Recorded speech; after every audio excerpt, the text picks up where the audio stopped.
Yeah. Yeah. Okay.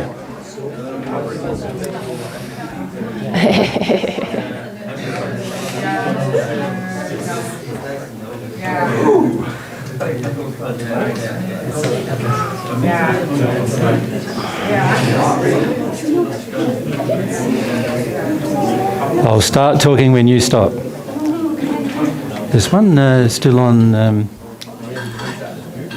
oh, you're still on mute. I just muted when she was drinking. Yeah. Yeah. Good. Okay.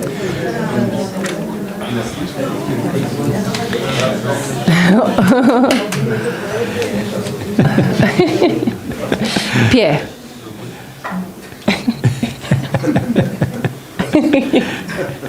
Busted you just talking.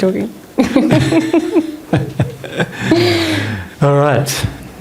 Well, firstly, apologies to those who were waiting here. We got way late outside there, Yep. and we won't do that again. Naughty people. Anyway. Okay. All right. So what we want to do now is we want to look at this from a more practical perspective. So we've looked at a bit of theory in the sense of what belongs to the soul and what part of me is my soul.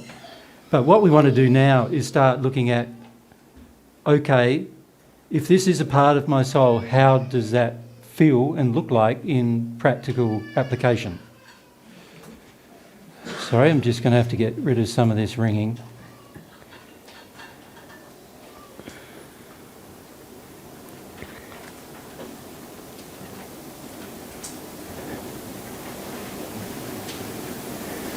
I need a roadie.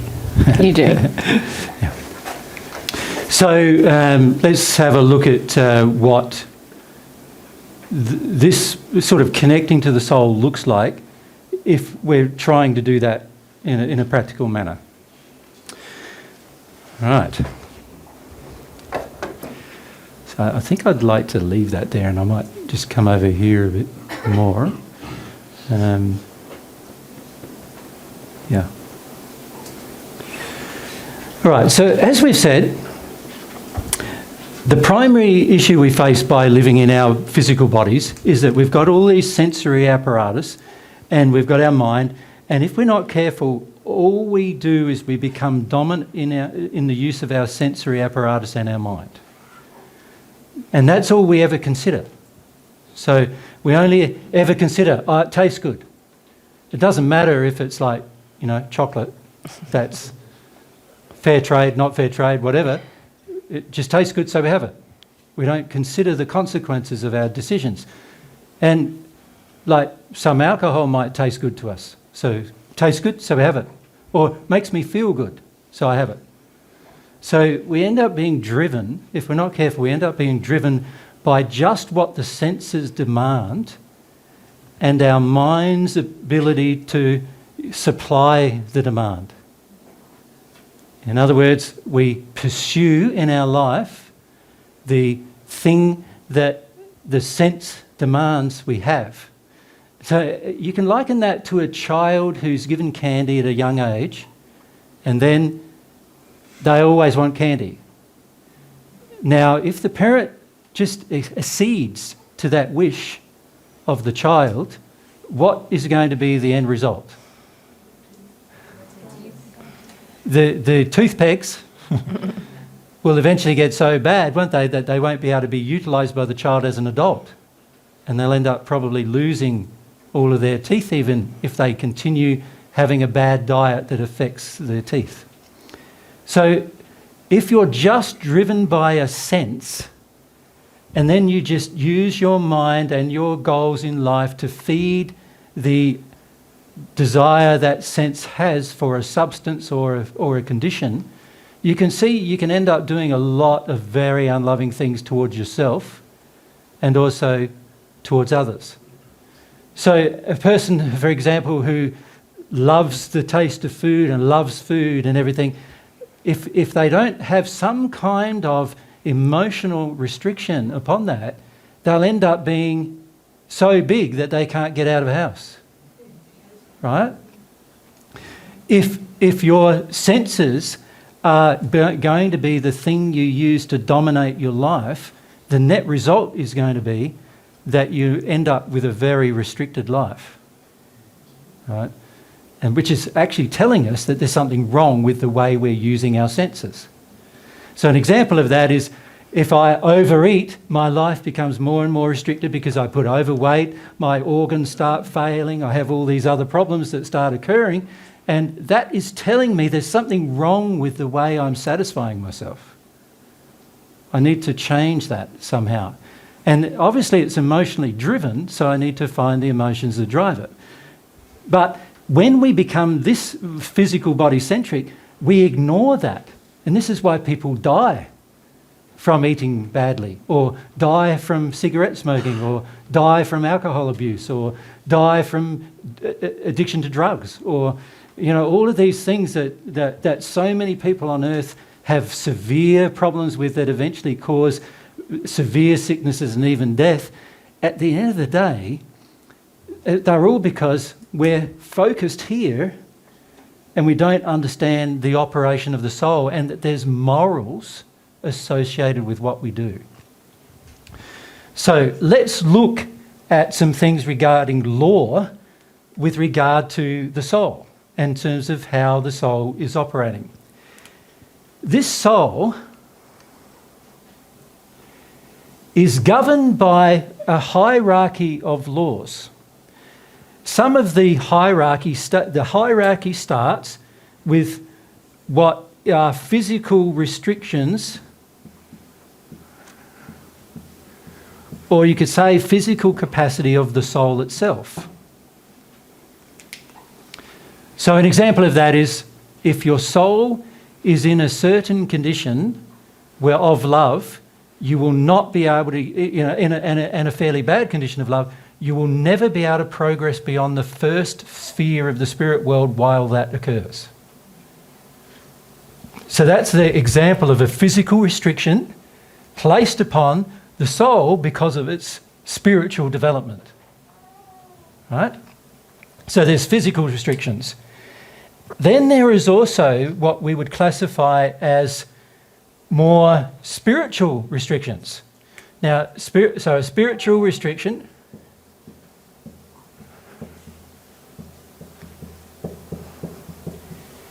is what happens to the bodies when the soul is out of harmony with the law.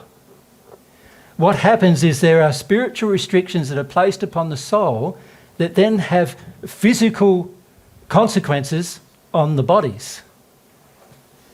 So the spiritual restrictions are more restrictions revolving around what you would classify as the way energy works in your body and the way energy works in your spirit body and these kind of things. So there are restrictions placed upon these functionings of your soul that then have an impact upon the energy systems that govern the bodies. And this is why we eventually get sick.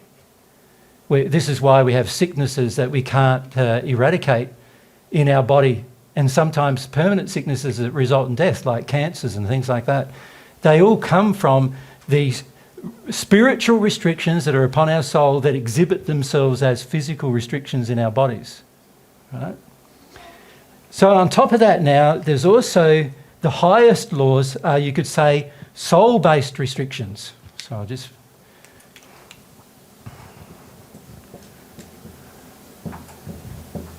And these are very interesting types of restrictions because they affect all of these kind of emotional states of the soul. In other words, when your soul is in a certain state, it's impossible to be happy. An example of that is when if you ever visit the hells of the spirit world, you'll see they are populated by people who are extremely unhappy all the time. It's impossible for them to be happy. And the reason why it's impossible for them to be happy is because there are soul restrictions stopping them from being happy while they remain in an unloving condition. So there's all these feedback systems that are that God's designed into the law that governs your soul.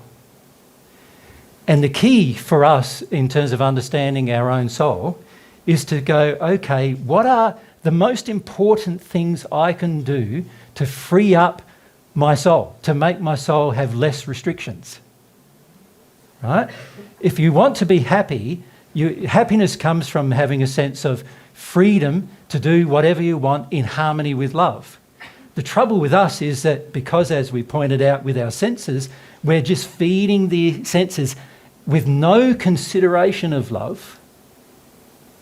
So a person who's overeating is feeding the sense of taste and smell and satisfaction, a feeling in their tummy of satisfaction. They're feeding those senses with no consideration of whether it's loving to themselves or not. Right? And when we have no consideration of whether something's loving to ourselves or to others, these restrictions will be put in place upon our soul. You follow that? And these restrictions, there are many, many, by the way, of these restrictions that get placed upon the soul.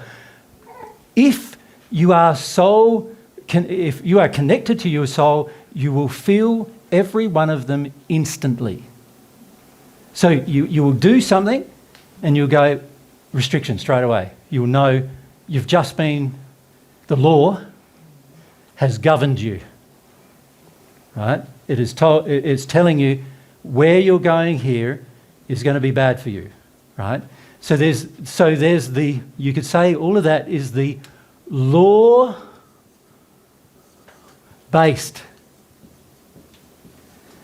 restrictions. Right? So they are those. Now, of course, there is millions of laws, and of course that also means there's millions of potential types of restrictions that can be put upon your soul given your actions. So every single action you take that is unloving will have a restriction, and the restriction will be felt in 3 different areas of your life. It will be felt upon your physical body, it'll be felt upon your spirit body, and it will be felt upon your soul. And every time you choose to do something out of harmony with love, these restrictions will be put in place, and they will only be removed if you compensate for what you did.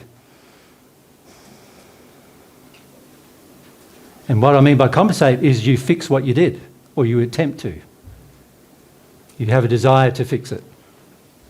Does that make sense to everyone? So these restrictions, these law-based restrictions, you could say are God's feedback system to you. This is without you having a relationship with God. There's this feedback system going on. And these restrictions are very much based upon something that humans have invented as a word, and it's an appropriate word called morals.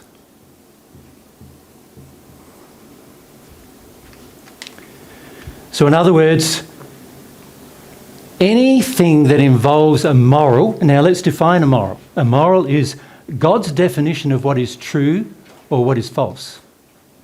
That's a moral. So, and it applies to your spiritual condition. So an example of that is, I'm standing on a building looking down, it's a 10-storey building, and I'm looking down and I'm going, oh, this is really interesting. And then I start to have a feeling of like, I'd like to jump. Right? Now, the moral, so you can jump, can't you? Yeah? Or no? Of course you can. Yeah. Plenty of people do, right? Yeah. Okay. So you can jump.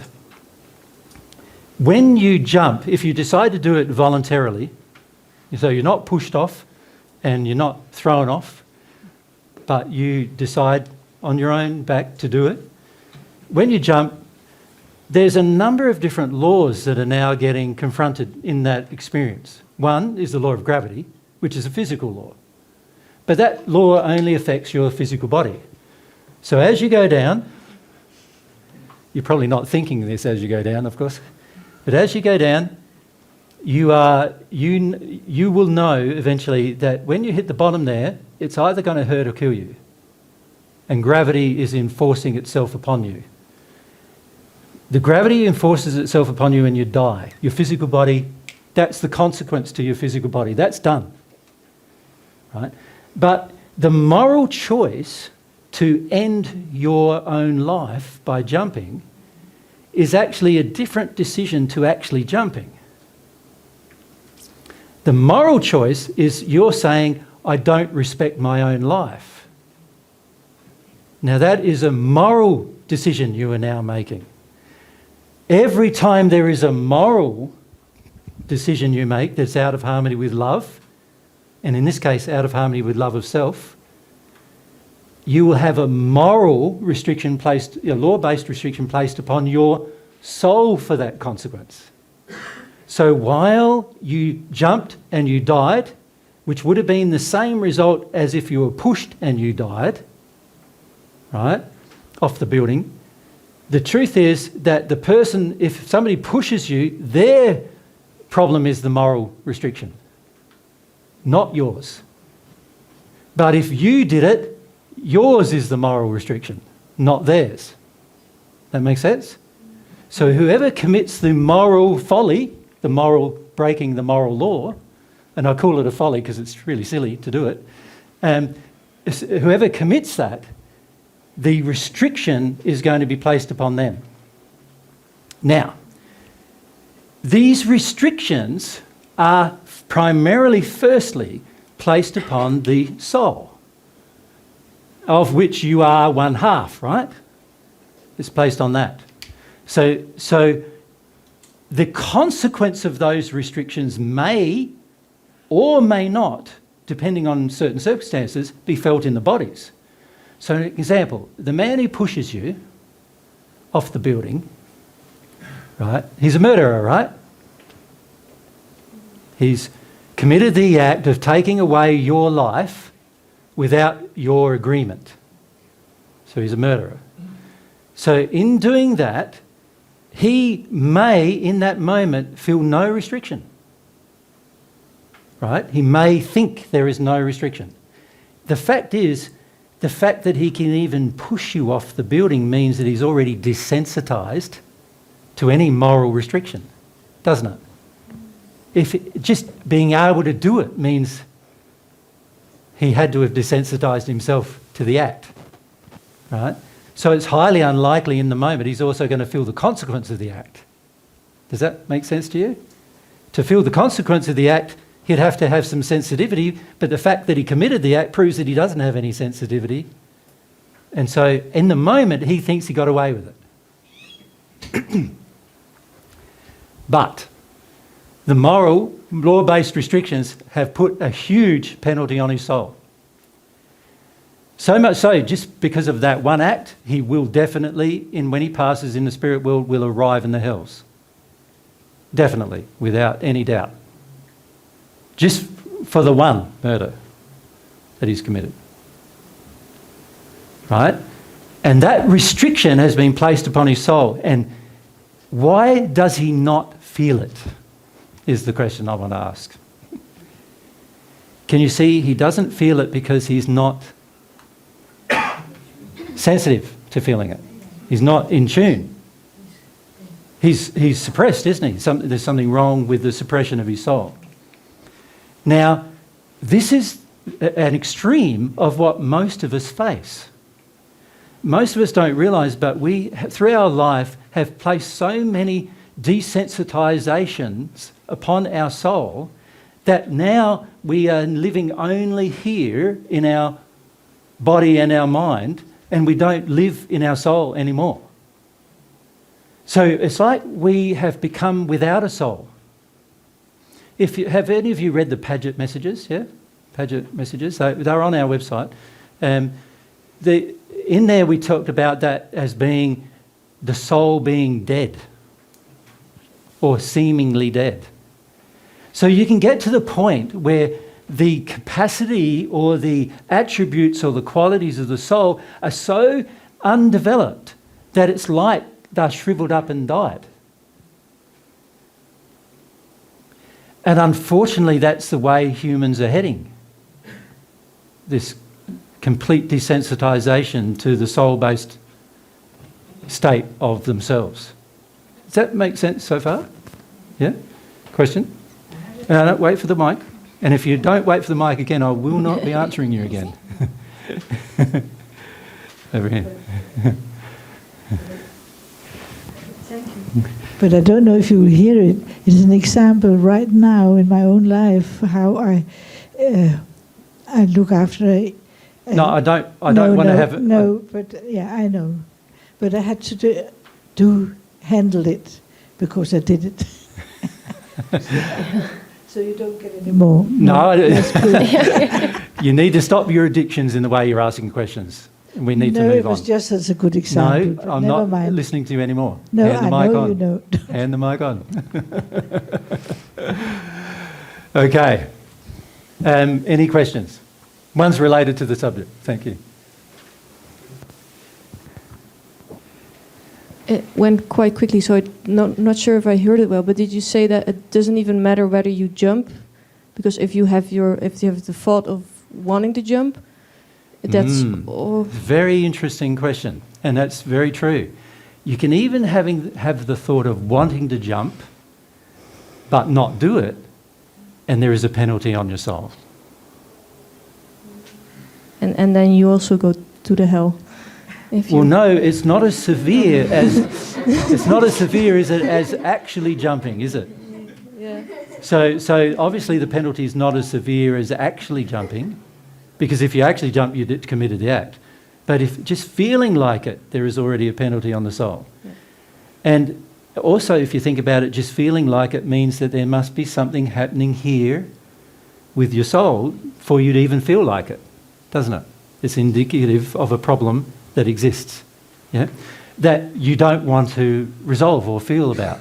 In fact, you don't want to resolve or feel about it so much that you're considering ending your own life, which means that it must be a fairly big problem. Yeah. So yes, even feeling the issue is enough to commit the sin against the moral law. Yes? And this is why it's so important to understand what's going on in your soul. Because a lot of us don't realise that in each day there's things we even just think of or feel about that we don't act upon but are actually affecting our soul negatively. Yeah. By the way, the opposite is also true. There are things that you think about that are positive that you feel about, and that has a positive effect on your soul, even if you don't act upon it. But it doesn't have as much effect positively as if you had acted on it. Can you see that?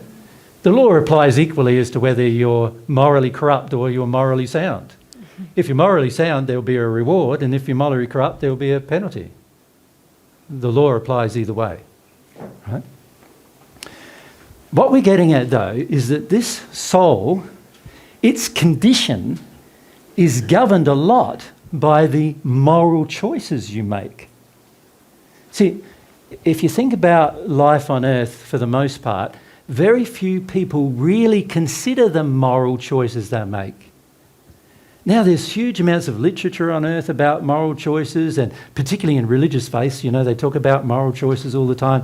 But in life, in practice, for the most part, most people ignore morals, right? They don't consider morals very much unless it's affecting them. In other words, unless there's some selfish motivation to consider. Other than that, they generally don't consider it. But the law considers it every time you even think about it, let alone act upon it. Bearing that in mind, can you see, firstly, one way to progress in terms of your soul condition is to be more moral.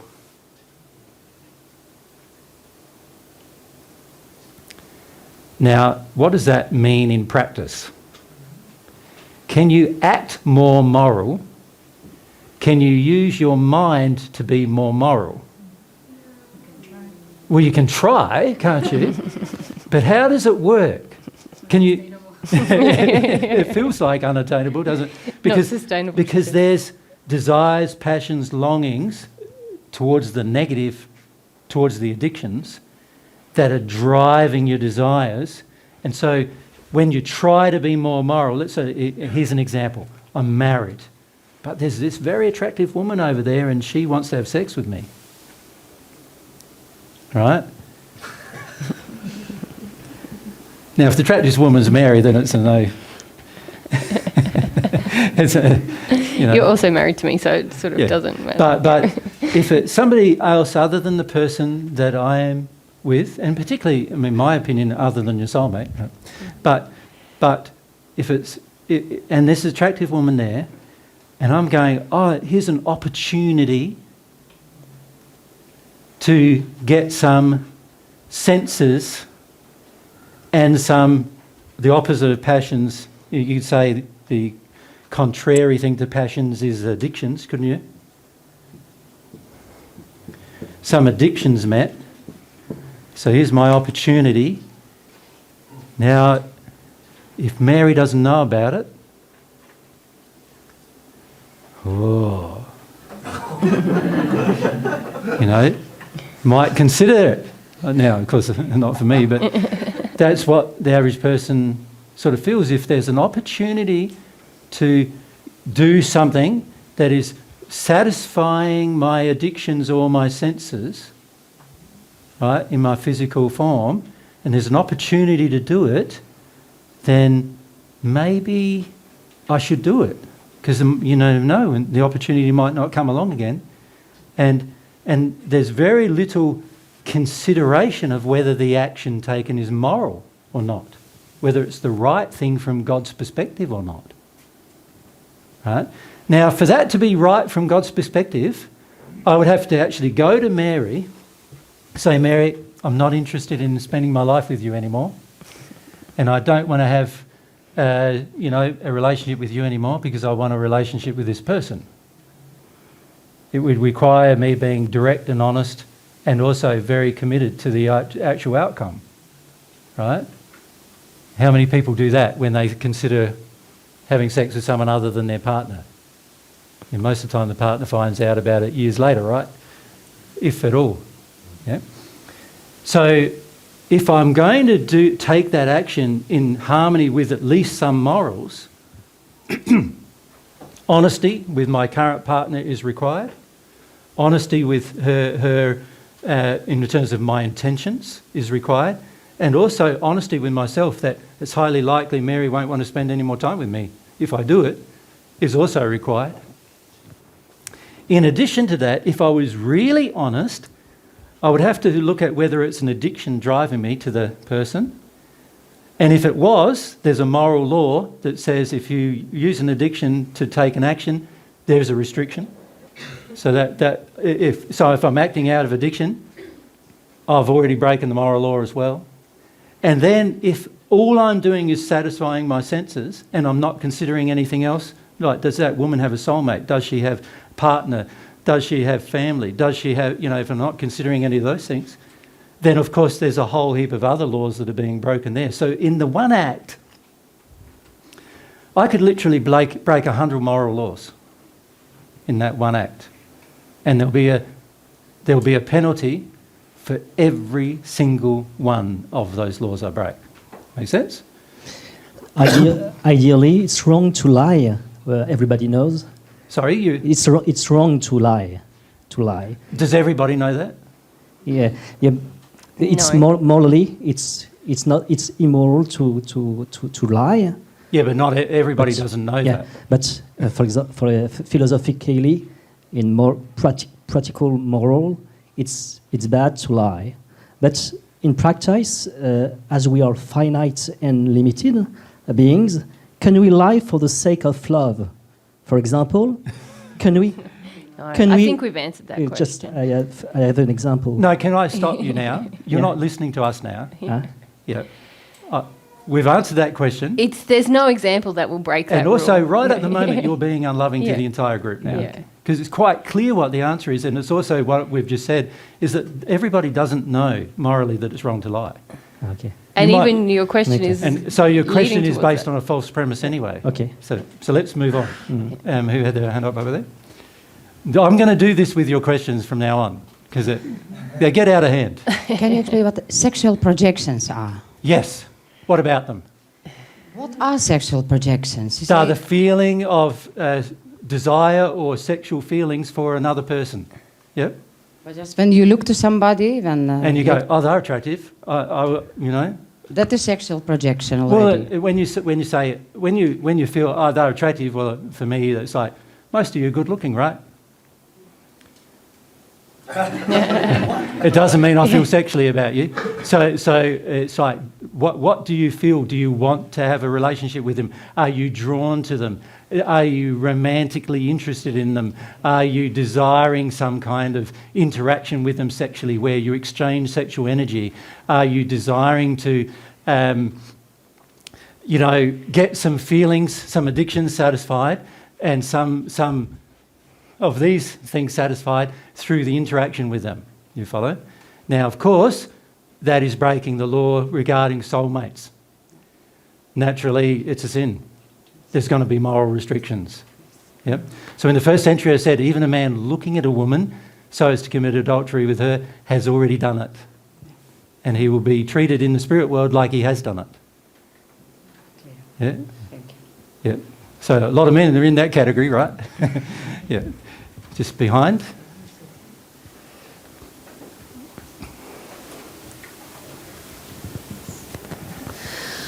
I'm struggling with if you feel it, there is a consequence. Yes. So what if, when I was young, I always wanted to die. Yes. And when I encountered divine truth, I realized I have to release the emotion. Yes. And I have to look at why do I want to die? Yes. Because I had it for like 20 years. Yeah. So now I'm doing this and I'm looking at why. So there's a lot of sadness, et cetera, and I'm very good. That's exactly what God wants you to do. Yeah, and I'm releasing it. But Yeah. is there still an effect on the first 20 years when I really wanted to die? Well, there has been an effect of your life up to that 20 years because you had that constant feeling with you. You obviously weren't very happy during that time of your life. So there's already been an effect, hasn't there? If you think about it. Yeah, that's the effect. That's you're a part of unhappy. the effect, yes? Yeah. There's also, like, what's motivating you to feel this way? What's the underlying core motivation? Now, usually with feelings of wanting to die, how young were you when they began? 13, 14? Yeah, so this is going to be a spirit-influenced feeling as well. So there's also who's influencing you to die? Why are they influencing you to die? Are you going to deal with that as well? Does that make sense? But also, there's also, well, why did the feeling develop in your teenage years? Mm-hmm. There's that as a part of it as well.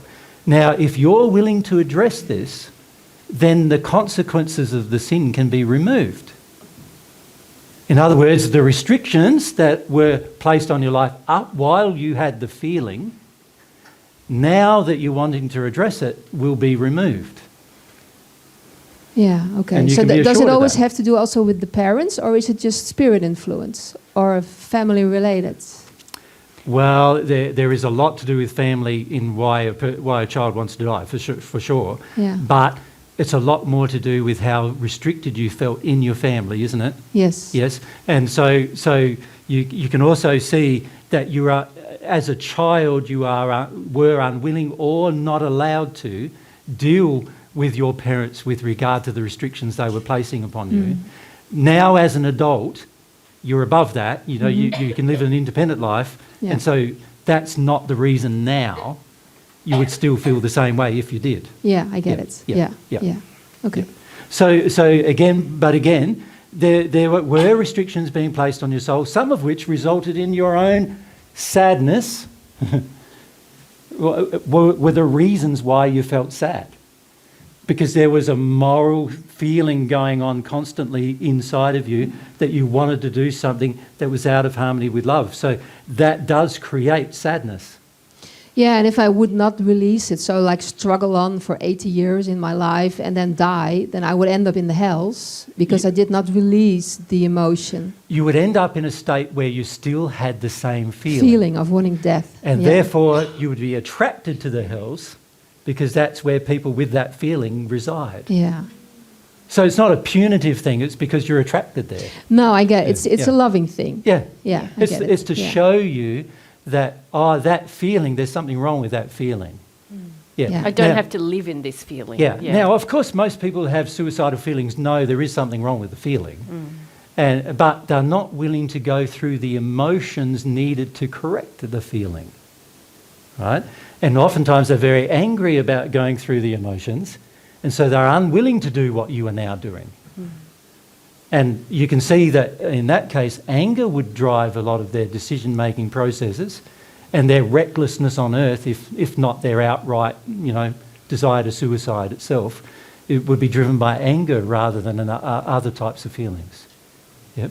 Now, of course, if they're angry about life, there's got to be a suppressive effect on the soul, and therefore there's going to be restrictions, law-based restrictions placed upon the soul because of those feelings. That makes sense? Yeah. Yeah. Yep. Great. Thanks. Good. Down the front here. Elsa's working hard. Jeez. So I have the same feelings, Yep. and I'm wondering how to deal with the spirit influence part of the things if you're not open mediumistically. When we have any types of feelings that are opposite to love, and so I'd rather answer your question in a more general way than a specific one. The reason why is because we've got to get to the stage, all of us got to get to the stage of understanding the principle rather than the individual situation. Does that make sense to you? So the trouble with life on earth is that you can literally do a million things, millions of things. And the problem with talking about each individual thing you could do, of which one of them is suicide, the trouble with talking about all of those things is that we're not understanding the basic fundamental principles that govern the soul. What we need to do is we need to understand the principles that govern your soul. So one of the principles is, if there is an emotion in you that causes you to have and is a source of feelings that are out of harmony with love, in other words, they're unloving,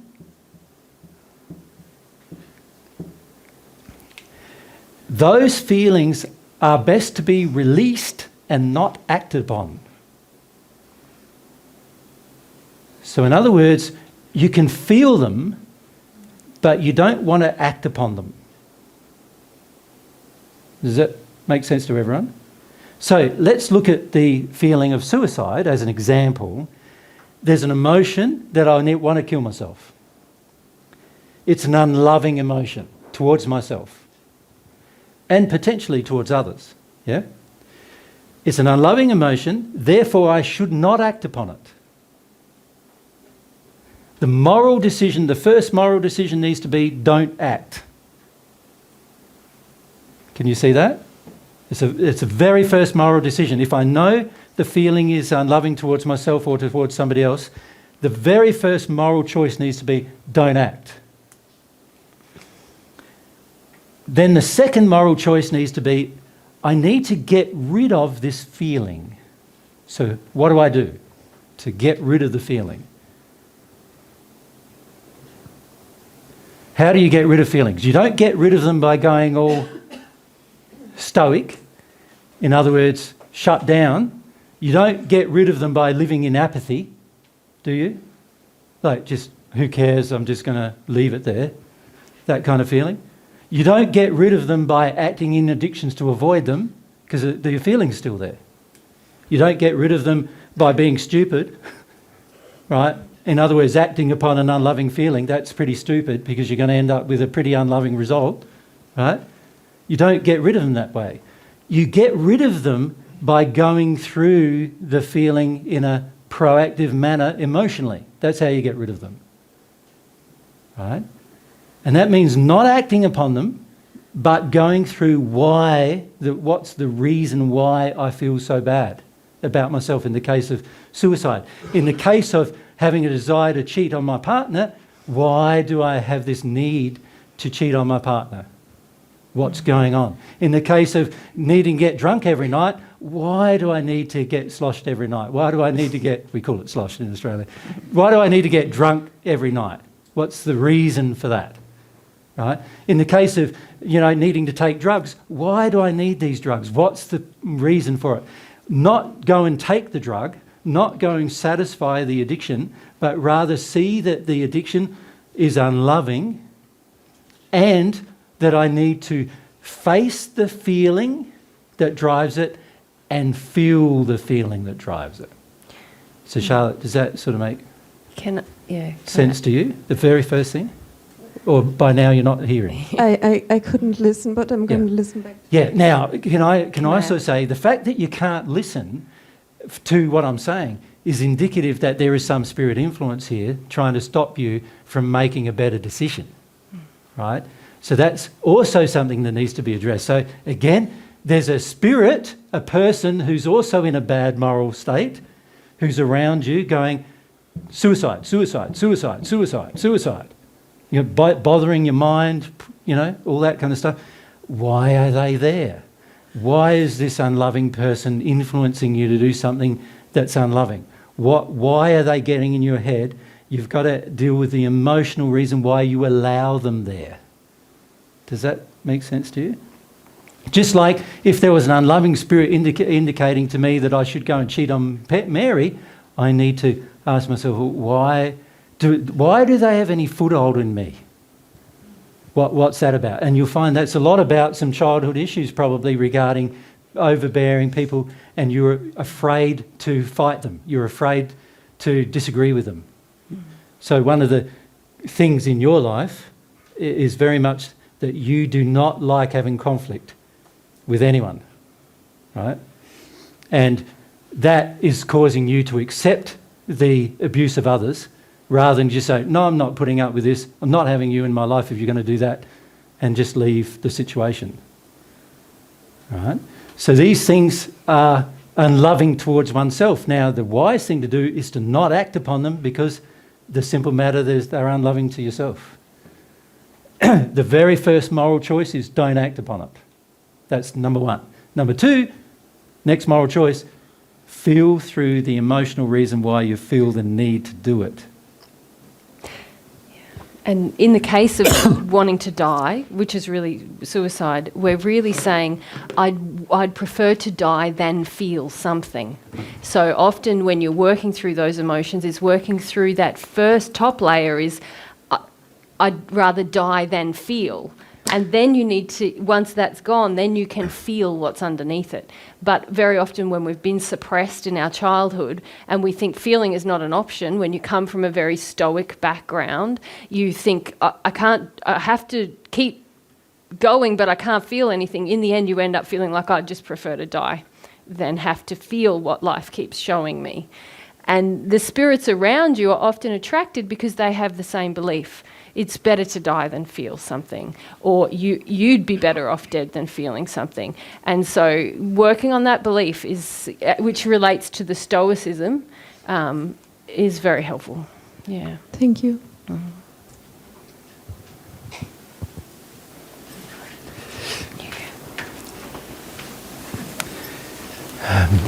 If we go to Johan and then back.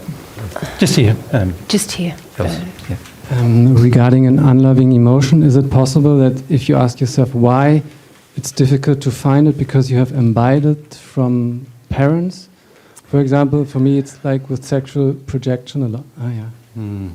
It's very interesting, isn't it? Because you can sort of try to use your mind and ask, why do I feel this way? But my personal opinion and my personal experience has been, particularly in this life, has been your mind's not very adept at telling you the reasons. And this is why many of us are confused a lot of the time. Because emotionally, there's things going on telling your mind, don't think about that. Don't consider that.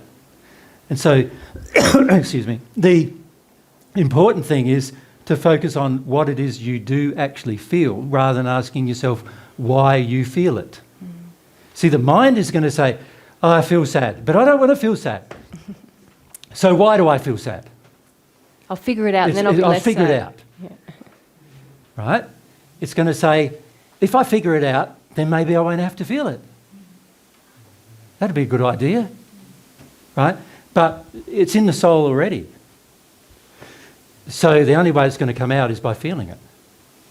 So the problem with using your mind, using these techniques, and this is why they are ineffective, is because the mind is going, I'm going to try to discover why. I'm going to try to discover what's going on. And in your mind, you think you'll be able to do that. You'll be able to discover it. You'll just be able to think about it enough and ask yourself why enough and try to ponder about the issue enough, try to think about the issue enough and ask other people why they might feel the same way enough, and eventually you'll resolve it. But at the end of the day, all you'll resolve is why. You'll still feel it. You understand? You'll still carry it around.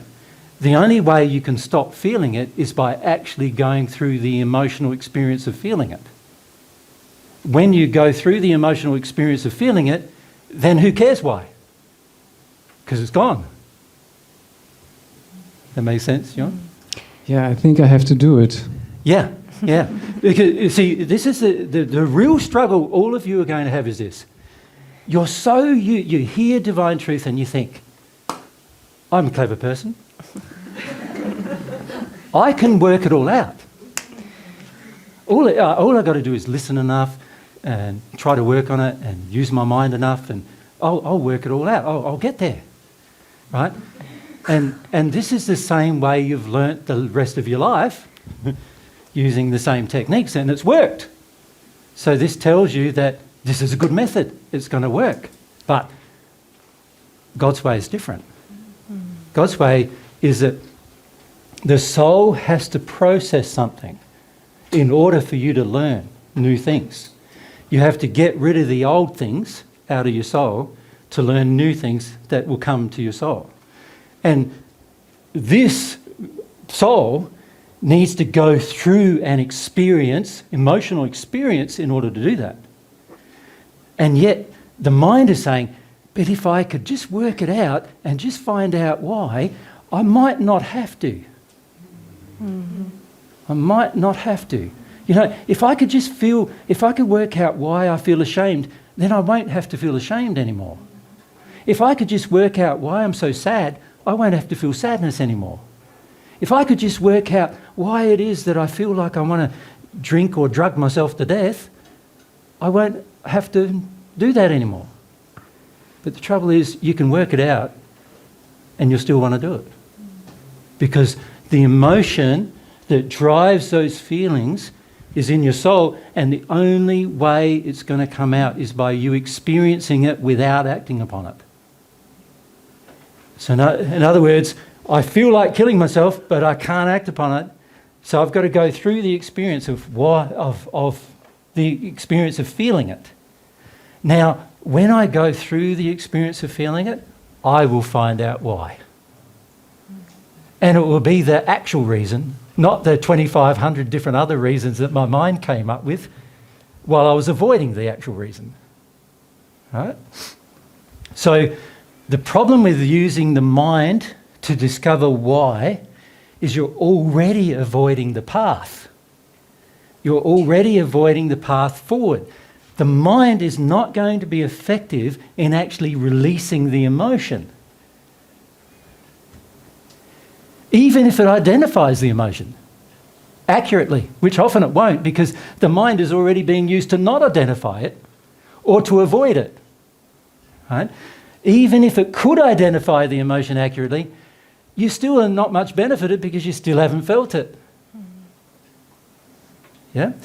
The only way to progress is to actually feel it. Now, your mind can be a good tool in some cases to school yourself into feeling it. And what I mean by that is, instead of going and getting an addiction met, and instead of going and get that coffee, and instead of going and get that drug, and instead of going to get that other thing, your mind says, no, you're not going to do any of those things. You're going to damn well feel this thing. You're going to feel this emotion instead. And you're not going to act upon it, and you're not going to be unloving when you do it, but you're going to make sure you do it.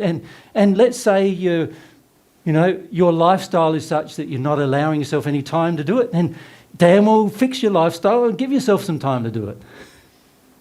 You know? Your mind can do that, right? But unfortunately for most of us, we haven't sort of schooled our mind from our soul. Our soul has decided, let's use my mind to avoid my soul, to avoid my feelings. So for most of us, what we're doing is we're going, I know what will help me over this. I just get some addictions met, like whatever addiction. I find that every time I have coffee, all of a sudden all those bad feelings go away for a while. So let's have some more coffee. Or I find every time I eat more, those feelings go away for a while. So let's eat more. Every time I have sex, those feelings go away. So let's have more sex. Right? Every time I do something to make the feelings go away, the mind says, this is great. It's helping you avoid, because the soul is saying, I want to avoid. And so the mind is going to go, no worries, I'll help you. Right? Instead, what we need to do is go, right, our mind can either become subservient to my emotional state and help me, or my mind can be a stoic way of avoiding my emotional state. And I've got a choice the way I use it. At the moment, the majority of you are using it to avoid your emotional state. And you've been schooled to do that, for some of you, for 50, 60, 70 years. The whole life on earth you've been schooled to avoid the emotional state, avoid the emotional state. It's powerful to avoid the state. Get some control of yourself is the general feeling that society has nowadays. And what happens when a person in front of you is feeling an emotion? What does everybody do? It's like everybody goes into panics about it. Like somebody can just be crying and it can be just even a child just having a cry, and everybody's in a state. Like, how do we stop the child from crying? And then what is it like when you're an adult and you're crying? It's like disaster. Like, what? Haven't you got control of those tears yet? What's the go, And so the average feeling in society is you haven't got control of yourself when you're having your feelings. But actually, as long as you don't act upon them, it's the only time you actually have some control of yourself. Right? The rest of the time you're just walking along doing a whole heap of things and you've got no idea what you're doing and what's driving it. But at least when you're having your emotions, you'll know what's driving it. At least you'll have some consciousness. So the big issue we face in our soul, and this is an issue that faces you, most of you in the audience, is how are you going to get away from this mind resolve? Why do I do this? Using your mind to chew and mull things over and work things out and to resolve things. How are you going to get away from the mind being dominant in your life to the point where you restrict your unloving actions, but you feel your feelings as your priority, as your goal?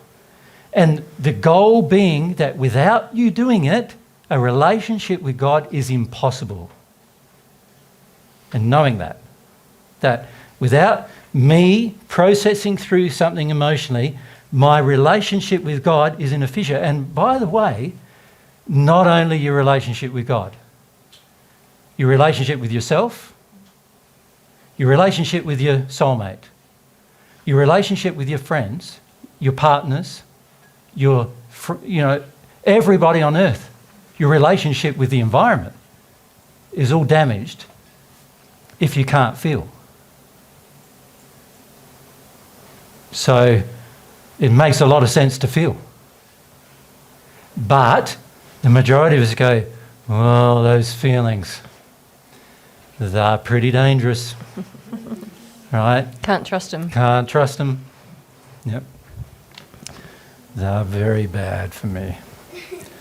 And this is the problem that most of us have, is that we have such a poor opinion of our emotional intelligence that we revert to intellectual intelligence as a dominating force in our lives, because we have such a poor opinion of making changes emotionally. That makes sense? Yeah. I feel like I often come into this state where I get angry and I know that I need to, punch a pillow to get under to the grief, and Yep. I feel like physically unable to feel almost. It's like Yep. I'm in my mind that I tell myself, feel, and you know, I really, it's almost physical, like I'm up here, and Yeah. and I feel the moments where I get to grief. I don't feel afraid in that moment. Like I know it can almost be nice, Yep. but So I let- seem so unable to get there. Yeah, so let's look at that. Because it's important to understand the general psychology of most of us in the way that we handle emotions, right?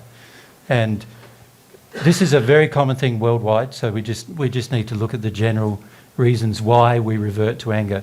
Why is anger present? So the very first feeling you described was, I need to feel my anger, I feel I need to feel my anger. Is the first feeling, though, numb? Are you saying numb? When you go to even feel anger, you feel like I can't? Is that what you were saying? Or you're saying it's anger? Yeah, I guess it's both. It's sometimes Okay. started as anger, and then Yep. Well, numb is above anger, so Yeah. let's look at this. So we go either numb or we start getting angry. Why do we get angry? Because those things Addictions. are not getting met. Right? So there's addictions. So what most of us do is we work in harmony with our addictions, and when our addictions are satisfied, we're very happy, very content. We don't get angry ever. It's like every time you want a coffee, you get one, you're happy. But when you want a coffee and you can't get a good one, how do you feel then? Not very happy. Like, this is crap. You know, like we get unhappy whenever our addiction's not met. So anger is a method that we use to tell the world and ourselves that we're not happy with our addictions, getting not satisfied. So if you keep reverting to anger and then say, I want to try to get to my sadness, you're nowhere near your sadness. What you're nearer to is your addictions. You need to feel some of them. You follow? Yeah. Why am I angry? It's because I want power in this moment. So anger is like a power construct. So it's all about power. To get back my addictions, to get my addictions met again. yeah. That's why I get angry. So numb is just going, I'm sick and tired of my addictions not getting met, so I'm just going to give up. You follow? Yeah. Complete apathy. Yeah. Right? So that's even above the anger. That's, rage. And instead of expressing rage as rage, we're expressing it as I'm just going to go like floppy now.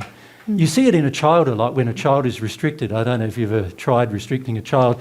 When a child's in a state of rage and you restrict the child, it will either go down into its addiction and down further into its fear and sadness, or it will go up into numb. And when it goes up into numb, what it does, it just goes, just flops on the ground. You know what I mean? And you can't lift it up and you can't pull it. And the purpose of it is rage, but not being expressed as rage, being expressed as, like, I'm not going to do anything anybody wants, but I'm also giving up on myself and my desires and my addictions as well. Does that make sense to you? Yeah.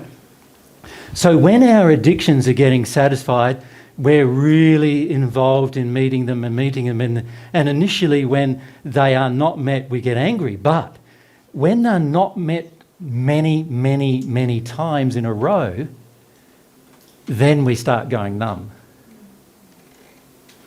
You follow? So you need to understand the psychology of why we go numb and then why we get angry. All right. So now I know that, the question becomes, what's under my addictions?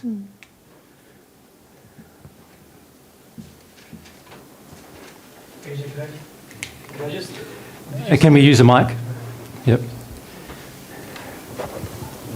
When you don't get your addiction met enough times, you start getting numb. Yeah. When you're a child. Yeah. Well, see, as a child, there's two potential responses you'll take as a child. One response is you do the angry thing and mum and dad respond to it. So, you know, most parents are like, you know, my child's there flopping on the floor in the middle of the supermarket, what do I do? And so what they do is they go, oh, the child wanted a lolly, I'm going to just give him a lolly. Be done with it. Now, the child in that process learns anger gives me results. Anger gets me back into my addictions. It gets me what I want, right? Anger is a tool to do. So they learn that. But let's say the parent doesn't do that. And let's say the parent decides, no, I'm just not going to give them anything, right? Or even worse, let's say the parent decides that they're going to punish the child every time they do it. So let's say they smack them. So violence towards the child every time they do it. What will happen is the child will give up on its addiction and go numb, right, as a way to handle the situation. They still aren't dealing with any of their fears or, you know, not allowed to feel any of those generally, and so they don't deal with them, and so they stay in that state, right? So usually when we respond with addictions, we're responding either in anger or going numb, and for all of our addictions, there are some that you'll have a tendency to go numb straight away, and there's some that you'll have a tendency to just get angry all the time, right? And numb is also like apathy, like numb. Stoic is also numb. Stoic, you know, rigid, I'm not feeling anything, numb. And these kind of things are expressions of rage, which are what are called self-referred. In other words, I put upon myself rather than upon the world. And at the same time, the addictions themselves were already trying to help the kid from avoiding the causal feelings. That's right. The reason why the child is already in the addiction is because underneath the addiction are the fears, and as a child, they are your parents' fears. So that's why it's complicated as a child, because you're often feeling your parents' fears, responding to your parents' fears, responding to their inability to be sad, responding to their shame, responding to their guilt, responding to these other things, but then on top of that, you're not allowed to. Because every time you do as a child, the parents get a reminder of themselves. It's a reminder to the parent that those feelings are in them, and so they don't want that, so they try and stop you, right? And they use all techniques, most of which are seemingly benign. So give them a bit of food, give them a bit of this, give them a bit of that. Look at the birdie. Bit of telly, Yeah. look at the bird outside. Yeah. You know, like all sorts of things, distraction. There's all sorts of methods that parents use towards children while they're growing to distract them and get them away from their feelings, right? And we as parents have become adept at that because we became adept at it as children ourselves. Right? So we become adept at this process of avoidance. So you could also say that there are other things, aren't there, like distraction? Which is sort of like an addiction, isn't it? Yeah. That we continually engage. Yeah. So they're all related to addictions, yeah? And if you understand that, you can go, right, inside of me are feelings. Inside those feelings are, I want my addictions met because my addictions cause me to cover over all of the things I don't want to feel. So what are the things you're afraid of feeling? See, if you're not afraid of feeling them, then you won't use an addiction. Can we turn off, please? Does that make sense? So here I am, I'm in my fears, and these are all the things that I don't want to feel. And all the things I feel I can feel, all the things I feel I can feel, I'm not going to have many addictions about. Now, an example of that is most of us, when you're happy, you're happy. And you're happy to feel happy. You don't want to stop yourself from feeling happy. And in fact, many of us are quite addicted to being happy, and so we use all sorts of techniques to stay happy. But when it comes to sad, you're not happy about feeling sad because you're sad, right? And you have all sorts of ways of avoiding sad. And those ways you use every single time. And if one of them doesn't work, like your addictions don't work, then let's revert to some rage. That might work. And if that doesn't work, let's go floppy and numb and let's be all apathetic. And if that doesn't work, distract myself with, there's a bird. You know, like, not that birds as an adult, they're probably, you know, it's more like Where's my phone? There's a woman bird. You know, like, it's more like that. But the trouble is, we distract ourselves with so many things because we're just afraid of some feelings, right? The reason why we're so afraid of feelings is because we've grown up in a society that's terrified of feelings. And it's evident everywhere in society because all you've got to see is a child crying and everyone's in a panic, or an adult crying, everyone's in a major meltdown and they want to give them pills, right? Because they want to stop the feelings. Because not only are we afraid of our own feelings, but we're afraid of anybody else having a feeling as well. Who knows what they might do if they have a feeling. And so we're afraid of, there's this general, and we talked about it in a group in, I think it was 2016, where we did some assistance groups, and they are on video on our website. But we talked about it as the general, all-pervasive, overriding feeling that most of society has now of terrified of emotion. Terrified of hard emotions like sad, shame, guilt. We're terrified of these difficult emotions. And as a result, and also, by the way, none of you have ever been taught how to feel them in a positive way. In fact, if anything, you've all been taught how to be unloving about them, right? You've never been taught how to lovingly go through a difficult feeling. Most of you have no confidence you can even do it. Like, you think it's going to be the end of the world, the end of your life, if you do it. The majority of you have no confidence at all in it. So here I am in this fearful state. I'm terrified of feeling my feelings, and underneath of these fears are all of the emotions. And by the way, they're not just emotions. Many of them have become so solid in us now that they are beliefs, things I believe, right? So just I before E, except after C, beliefs. So the emotions, but also beliefs, they now become a part of what we believe is right, believe is good for us, believe is righteous. You know, and the problem is that all of these fears, which we don't want to feel about, are really covering all of these emotions that are in us, most of which boil down to a few basic feelings. The biggest one is sad. But let's not call it sad, because sad can often be a state rather than a process of a feeling. Let's call it grief. You know, gut-wrenching sad. Let's call it that. So oftentimes the biggest emotion we have almost about every situation is, in the end, grief, where you're grieving. There's a whole heap of grief that's built up in you over the years you've been alive. Some of you, that's been, 40, 50, 60, 70, 80 years. Even when you're a child, there's a build-up of grief by the time you're a teenager.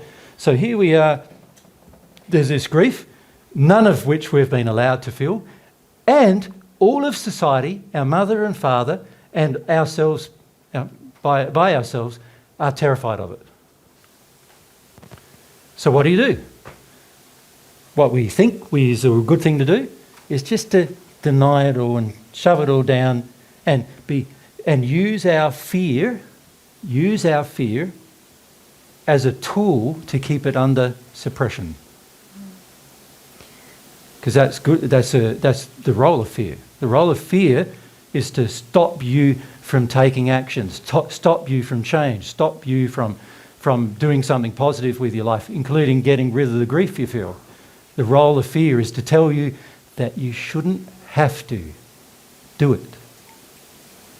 That's the purpose of fear. The purpose of fear is to say you shouldn't have to be loving. That's the point of fear. So the point of fear is to go, I should not have to be loving. Right? I should not have to go through these difficult emotions. Don't you understand? These emotions are terrible. Don't you understand? Nobody should ever have to feel them. Nobody. Don't you understand that? So the point of your fear is to build up your terror of the emotion to the point where you don't want to feel it anymore. Now, the person who does that is taking the action to disconnect from their soul completely. Right? So you could say that these things above that line are all the actions we take to avoid everything below the line. Couldn't you?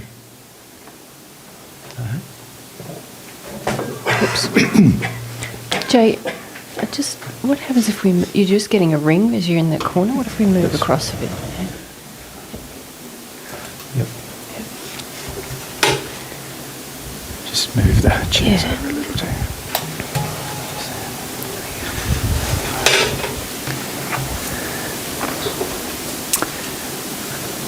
Is everyone good with that so far? Yep. Any questions? Yep. So come down here. Yeah, if you come. So, if I understood right, you said, I think, that anytime we feel anger, it is because there is an addiction that is not met. What about, for example, as a child, when we were actually trying to express our true nature, our soul, and that was suppressed, and that created anger? Then would it be in that case, for example, that it was not an addiction, but it's actually our soul expression? Well, if your soul as a child was in a state of love, would you ever revert to anger as an expression of something that's from your soul? I mean, so the suppression, so if the parent didn't allow that... So your anger is fear of the feeling of suppression as a child, but you don't know that as a child, obviously, but that's what it is. And it's not to say, I'm powerful enough to still be myself and establish myself. Well, that's what the addiction will want, is for you to get angry and feel power, yes. So if something very unloving like violence is done ask your to real us. question. You're really saying, but AJ, what about when a child is righteously angry? Yeah, that's what I'm asking. And I'm saying there's no such thing.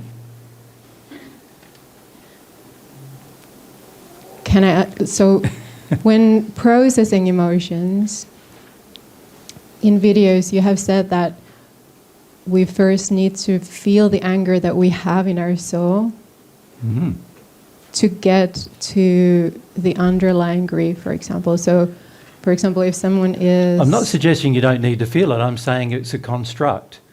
Feel it, for sure, but understand that it's a construct done because you're avoiding an addiction. Now, as a child, so let's say I'm a child, and I wanted to do what my soul wants. Now, if I get angry, then it means that I'm in an addiction wanting to do that. See, like when I was a child and I was restricted by my parents in some way or another, I never got angry about it, right? Because I knew if they went around, I could do it. So all I had to do is not be around them and I'd be fine. Does that make sense? Now, the average child, of course, doesn't have that cognizance, doesn't have that recognition, but so instead they try anger first, right? But it's still, why would I try an unloving act in order to be a loving person? The child doesn't know this because the child is not getting educated in that direction. So I understand the child's action. I'm not saying that child's action is not understandable in the circumstance, but it is unloving. So is it that we need to feel the anger release it and then go deeper. Is it still a good thing to do? Yeah, well, you know, the thing you need to understand about anger is this. You can feel the anger, but at the end of the day, the anger is there because you want power. So unless you can feel the anger, and eventually if you feel it properly, you'll realise, all I want is power over my addictions. Not, you know, I want my addictions met. And that's why the anger is there. If you feel it, you will very quickly, like within usually half a minute, realise that's why it's there. If you're sincere about it, you will do that. But if you're not sincere about it, you'll stay angry for days. Years. Years. You know, imagine your husband cheats on you. You being angry about it is an addiction. This is what it looks like in practice. You being angry about your husband cheating on you is an addiction. Why? Because you're trying to get power over the situation. You're trying to get power over what you feel. Right? I think for me, I've had a lot of anger, and it's been very educational, if you like. About your addictions? About my addictions, about my demands. So having my anger, so I've had a lot of anger, I've expressed anger, I've experienced anger, and it helps you identify your addictions. It's helped me understand exactly what Jesus is describing. I felt it in myself. Oh, I want God to change. You know, that's why I'm angry. Yeah. Bloody God, you change. I don't want to change here. Or I don't want to have to feel how unjust that was towards me. That's why I'm angry. But I didn't really understand that emotionally about my anger until I accepted that I was angry. And maybe acceptance of my anger was the biggest educational process, because then I could really feel it inside me and feel its motive, if you like. Like it's like the emotion had its own demand. The addiction driving it. Yeah, and it helped me understand my addictions a lot. Yeah. But it never, it didn't take away my addictions. It didn't take away my demands. That's still something. Yeah, the purpose of it is to feed them. Yes. Yeah. It just helped me feel that those things are there. But I'm still in areas doing work on those demands emotionally, like asking for God's education about that, asking for the morality about that in my prayer, softening to, well, okay, God, you're not changing what is the thing that has to change in me? What is my unloving demand? So, yeah. That makes sense. Does that make sense, Hannah? Yeah. It does, and I still have a question about the kid, like when they're done like really like something violent by the parents. There, I still don't understand why their anger would be. Well, the child's having a violent response. Now, the child is uneducated in love, so I can understand its violent response. It hasn't been educated yet in love. But most children, when violence is violent. perpetrated against them, their first instinct is not anger. No. Yeah, no. Their first instinct generally is sadness, or their first response is usually they feel terrible. And then they're not sadness. allowed to feel their sadness, and then they get angry. Yeah.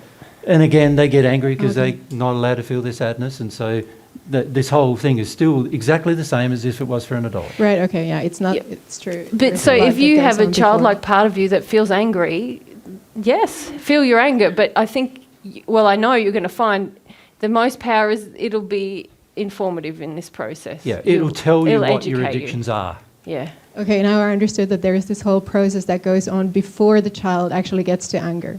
Yes. Is that? It's very true. Okay. You think the child has an experience. It's getting shut down some way or other. It has some grief about it. Not allowed to have it.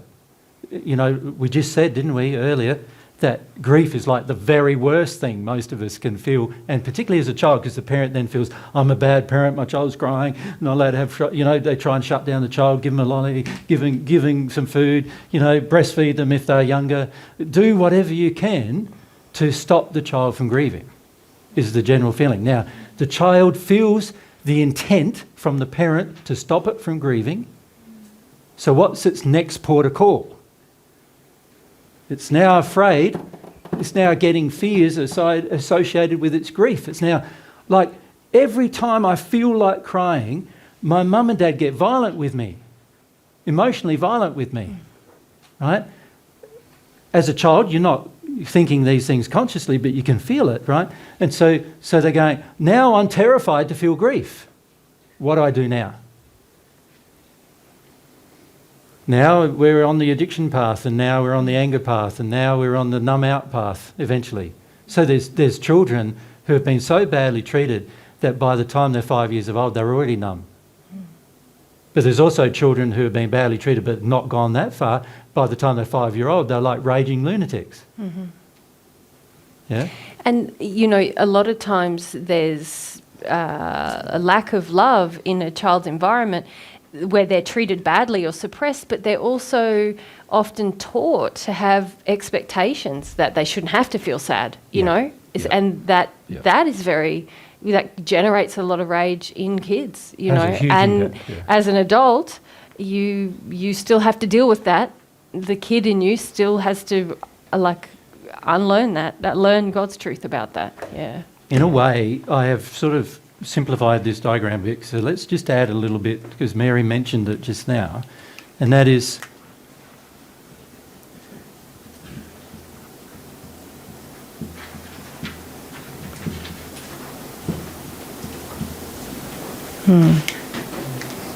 Man, that's a big one. When we start shutting down emotion, and particularly grief, and other emotions too, we have the expectation we can continue doing it. And that expectation then drives us manufacturing a whole list of addictions. And those addictions will be any addiction that works in the circumstance. So the addiction might be food, it might be drink, it might be activity, it might be sport, it might even be things that look like they're good, like, you know, doing yoga every day. Yeah. Living in my mind. Sorry? That my Living in my mind. That my mind will figure out everything, and I won't have to feel. Because I shouldn't have to feel discomfort. I shouldn't have to feel grief. In the West, most of us, even like feeling cold for half an hour, we're like, "Whoa, something is very wrong." I need to get shelter immediately. Like a lot of us, just physical discomfort, we have the expectation that we shouldn't have to feel. But there's, we shouldn't have to feel afraid. We shouldn't have to feel exposed. We shouldn't have to feel grief. There's a lot of expectations that most of us grow up with, and they're unique to our family. Usually, there's a certain flavour to them. But giving up those expectations is a huge issue in your relationship with God, because without knowing it, we place those expectations on God, and we expect God to meet those expectations in our relationship. Yeah, and even your partner. Your partner, gosh, yeah. The whole world. The whole world, really. We friends, place this expectation children. upon our friends. And so our best friends are usually those who meet our expectations the best. Yeah. So they're not really people we like very much, but they just meet our expectations the most to avoid our feelings the most.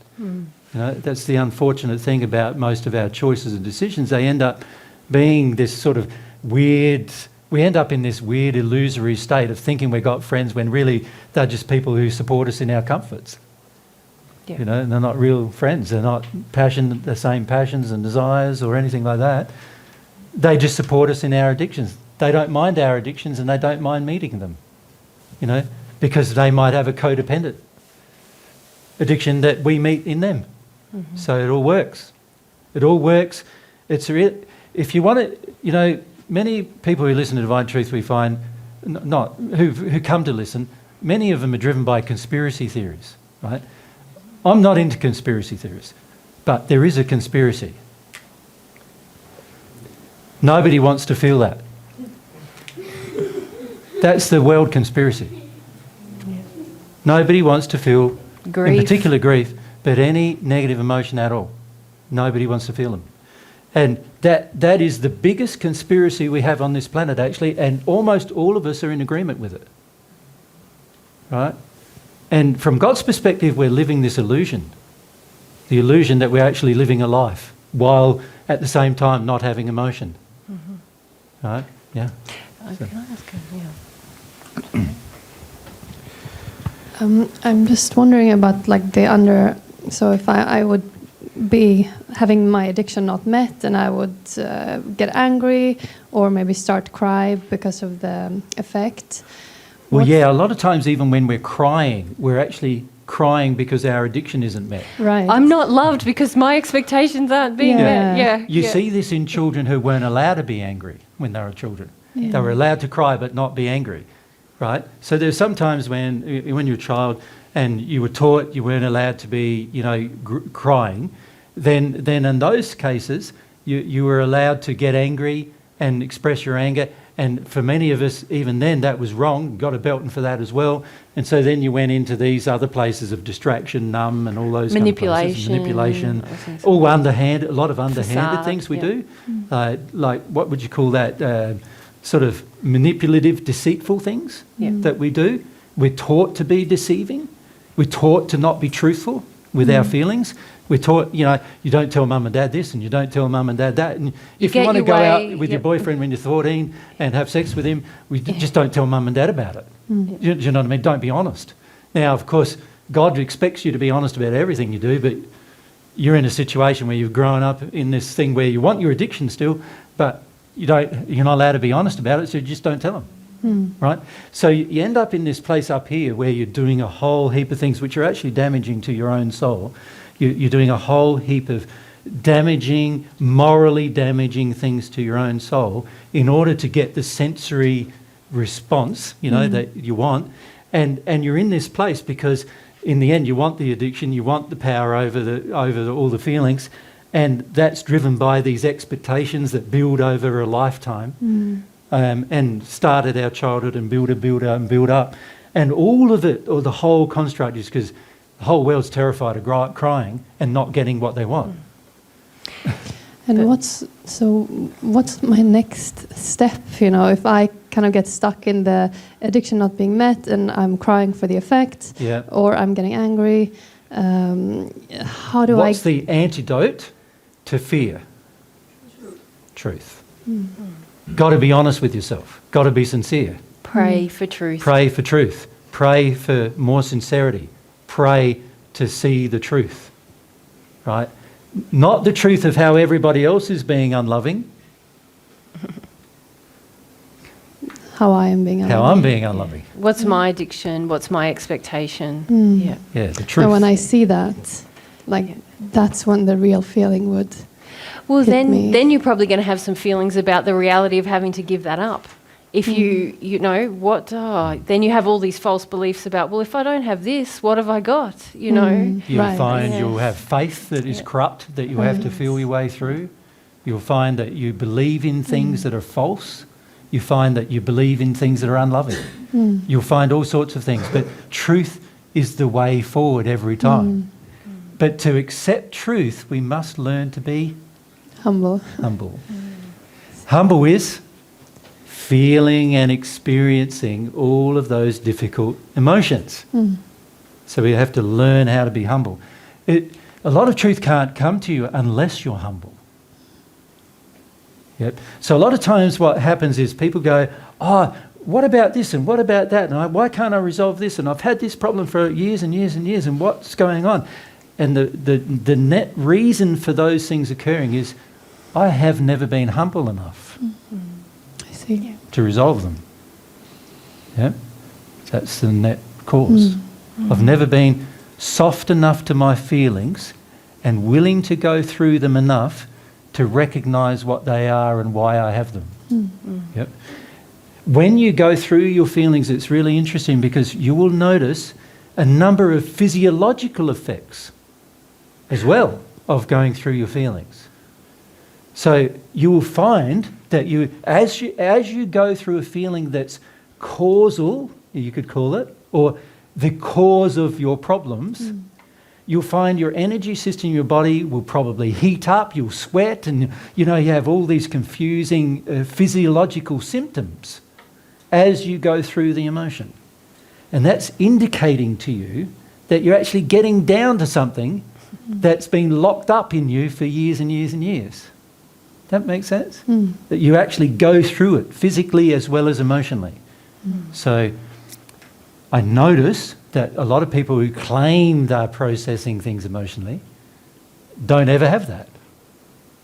So that would indicate they're not processing things emotionally. They're in the addiction of crying, hoping that their tears will somehow, people around them will see how sad they are about their addiction not getting met. And then somebody will come to their rescue and meet their addiction.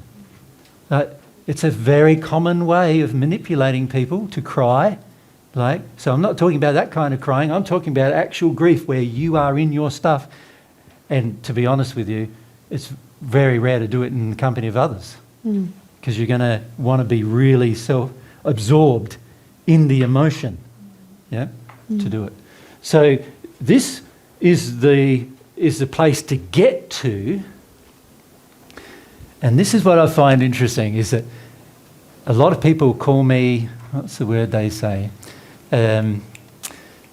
where I'm a bit of a masochist, because I'm recommending that all of you feel your sadness. So they think that I'm a, sadist of some kind, recommending to you that you're all going to have to be sad just like I am. Right?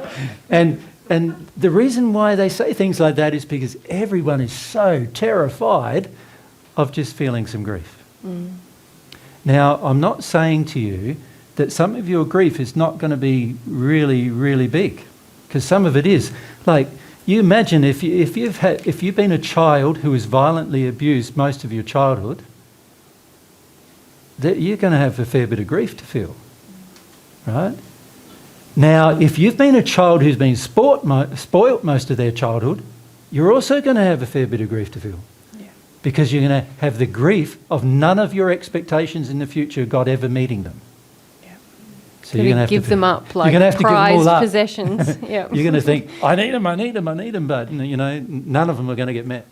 So there are all sorts of circumstances in childhood that's going to trigger you into specific kinds of grief. Some of the grief is going to be my addiction's not getting met, that kind of grief, which is not real grief.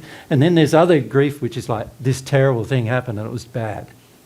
And you're going to have to go through that feeling of grief. But you can do it. God designed your soul to feel anything. God designed your soul to feel anything. In my life in the first century, I was tortured on a number of occasions, close to death on 3, and our soul can handle it. Right?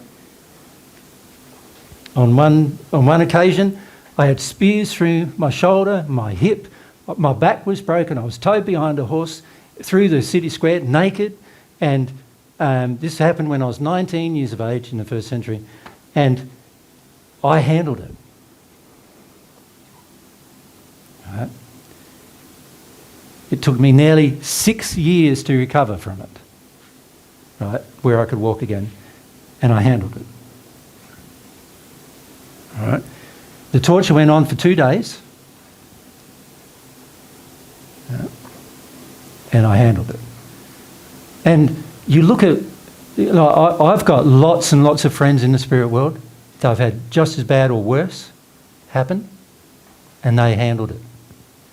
And they handled it because the soul has the capacity to recover from any event. Now, I'm not suggesting anyone should perpetrate these events.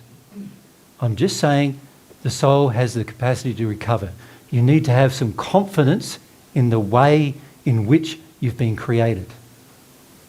Your soul is powerful. It's the most powerful creation that God has ever made. Your soul. It is the pinnacle of His creation. The pinnacle of it being made in His image.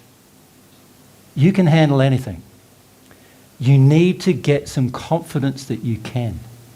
And to be honest with you, your emotions are like, compared to other things you might have to handle. But for most of us, the emotions are, like the worst thing to handle. Many of you would rather be tortured than have your emotions. right? We do all kinds Many of of you things. would rather torture yourself Yes. than have your emotions. You'd rather have years and years of bad situation, bad life, bad experiences, rather than deal with one emotion. That's how afraid of our feelings we have become. And it's a major problem we face, particularly in Western society. But now it's becoming a problem, epidemic in the world, you know. Like I said, it is the real conspiracy theory. It's the real conspiracy. Yeah. Why is it so prevalent? How do you feel when you have to feel something? Something bad. Resistive. Like very... Yeah. So, and you think about it, how many of us, like, not only, like if you feel that now, you have children, right? Yeah. You're going to try to get them to feel the same as you do. You don't want them to feel just like you don't want you to feel.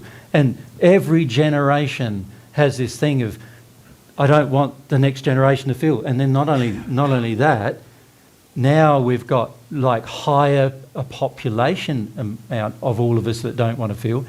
And then on top of that, in modern society, we have the ability to meet our addictions with more comfort, with more opportunity.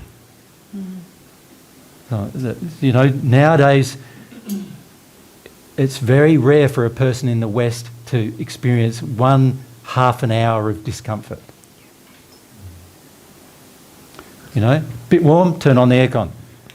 You know, I'm a bit hungry, go and get something to eat. There's no waiting for, you know, the discomfort to build. It's like and many of us are now so sensitive to discomfort that just the minor amount of discomfort, and we're in a rage. Like, we're like beyond reasonable. You know, you see it when you're travelling in a plane a lot, right?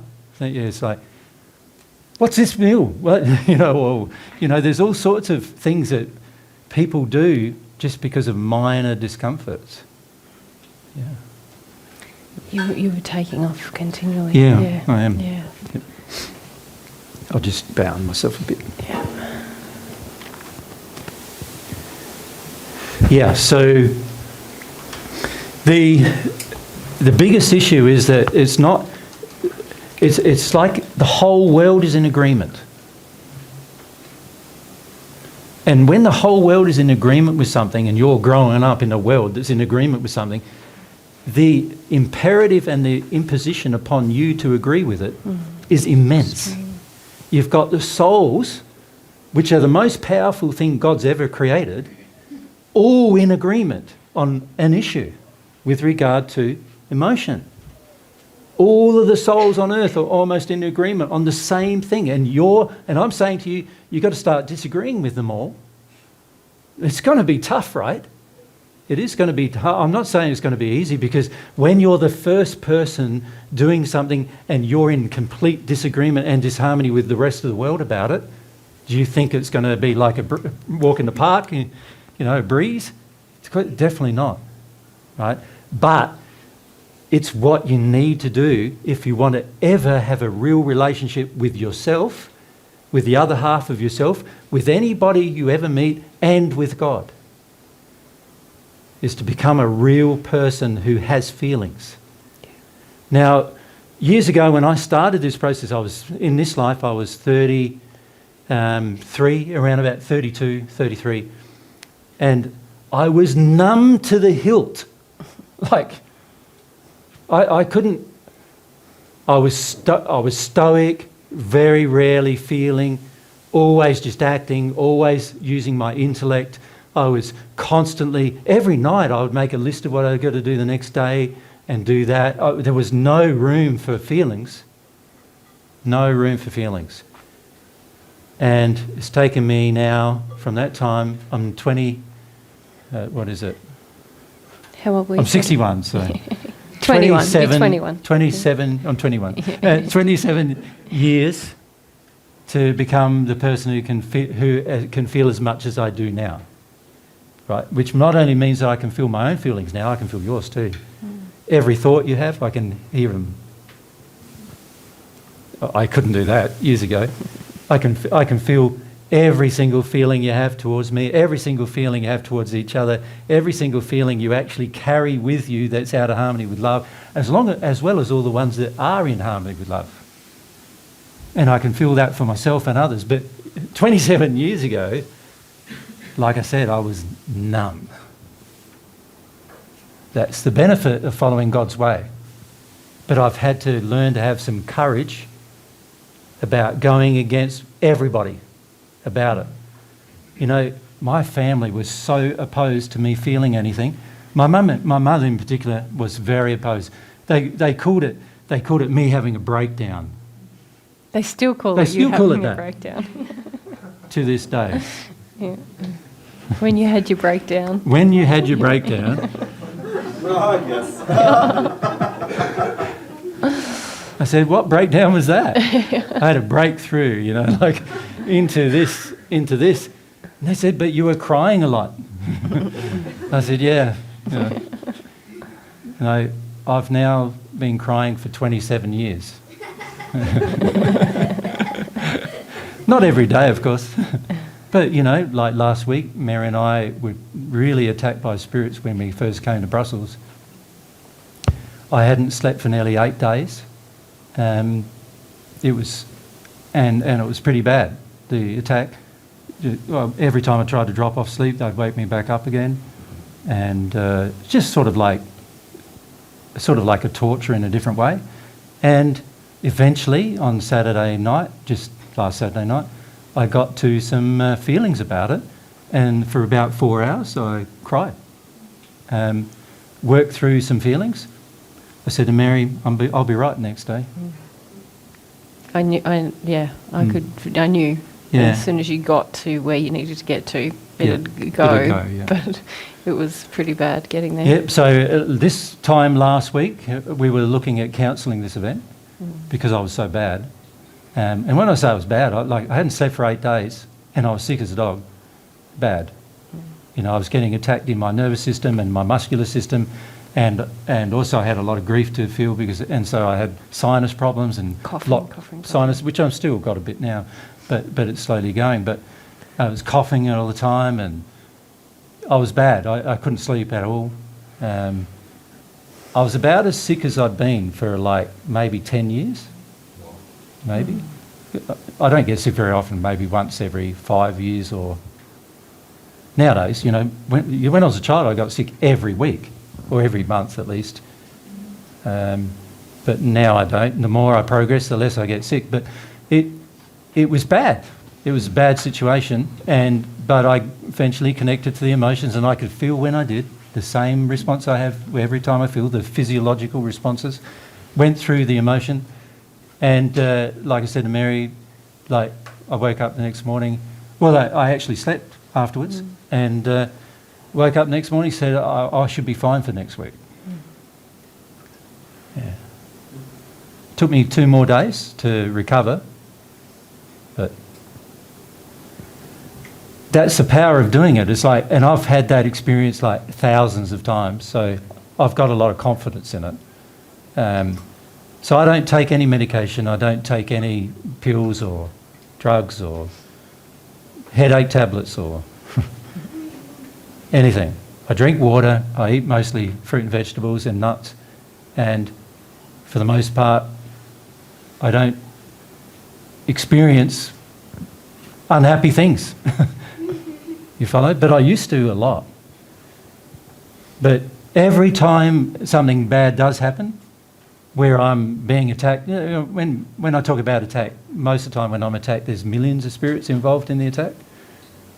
You know, they're so used, many of the spirits who attack me are so used to killing people with 2 spirits attacking them, that they're totally confused and very angry about me not dying. And so they just like heap it on and organise constant regime replacement, you know, to continue the attack and so forth. And it can go on for days and days until I patch something up. Once I patch it up, it's all gone. Yep. Now, I've got confidence in that because I've learned to have confidence in God's way. I've learned to trust God, that the way God wants me to deal with things is not to take it out on Mary or take it out on other people. He wants me to deal with it. He wants me to work through my issues in a loving manner.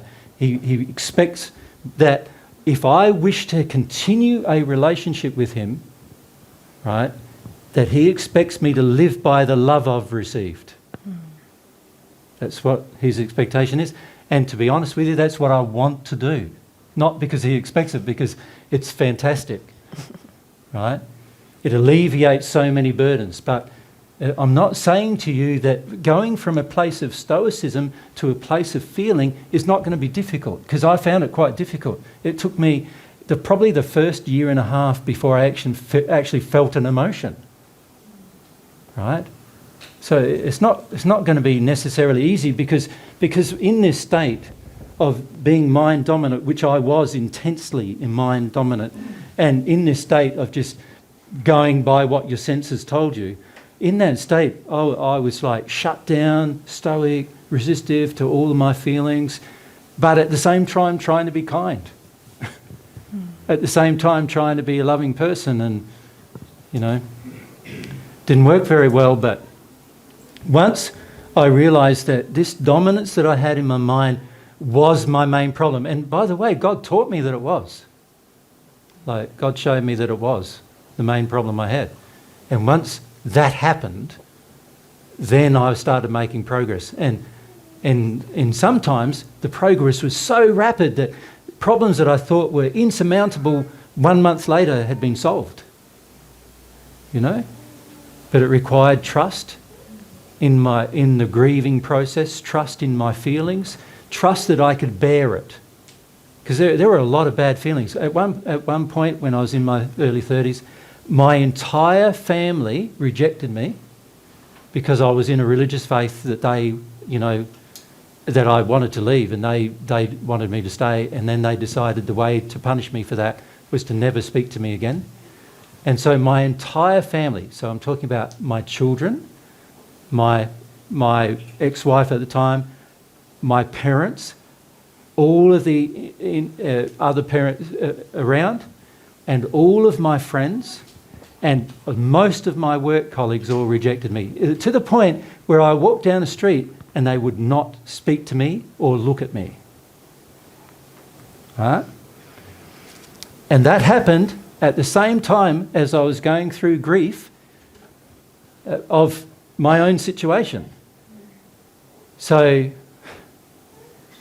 and it was also happened at the same time that I lost my job, and it also happened at the same time that I had nowhere to live.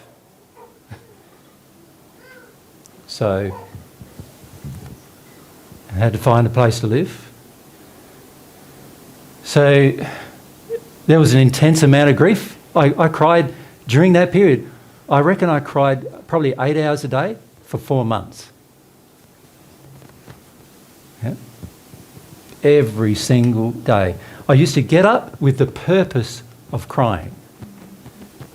And then I would cry in the morning. Generally, I would cry as soon as I get up. I would cry until 2 or 3 in the afternoon, and then I would have some relief. And I used to try to have my children, you know, at the time my children were in their early teens or just before, and I used to try to have my children 3 days a week, and I used to make sure that I could cry at least 6 hours a day before they arrived, so that I didn't have to visit my sadness on them. Right? It took years for me to do that. You can do it. You don't have to act unlovingly. You don't have to suicide. You don't have to, you know, do anything damaging to yourself or others. You can actually go through your emotional experience. And the more I did, the closer to God I felt, and the closer to God I felt, the happier I become. The happier I become, the better my life became. Yeah. From that time, it took 12 years before I met Mary. 12 years.